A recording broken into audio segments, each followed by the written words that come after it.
Amos 9ஆம் அதிகாரம் 12ஆம் வசனம். அந்நாளிலே விழுந்து போன தாவீதின் கூடாரத்தை நான் திரும்ப எடுப்பித்து அதன் திறப்புகளை அடைத்து அதில் பழுதாய் போனதை சீர்படுத்தி பூர்வ நாட்களில் பூர்வ காலத்தில் இருந்ததை போல அதை ஸ்தாபிப்பேன் என்று இதை செய்கிற கர்த்தர் சொல்லுகிறார். இதை செய்கிற கர்த்தர் உரைக்கிறார். ஒரு அல்லேலூயா சொல்லுங்க பார்க்கலாம். இதிலே கர்த்தர் இந்த சபைக்கு சொல்லுகிற வார்த்தை, நான் திரும்ப கட்டப் போகிறேன்.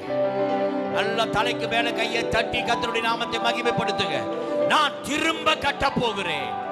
இன்றைக்கு ஒருவேளை நன்மைகளை அனுபவிக்க முடியாமல் சீர்குலைந்து இருக்கிற அமேன் ஆவிக்குரியவனாய் இருப்பாய் என்றால் இந்த 2026 மீண்டுமாய் உன்னுடைய பலிபீடத்தை திரும்ப கட்ட போகிறார். அல்லேலூயா. உன்னுடைய அனுபவம் புதிதாக போகிறது.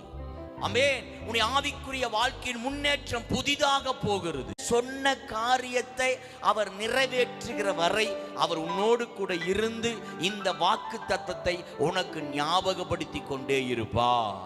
அவர் திரும்ப கட்ட போகிறார். பக்கத்துல சொல்லுங்க, அவர் திரும்ப கட்ட போகிறார். அவர் திரும்ப கட்ட போறார்.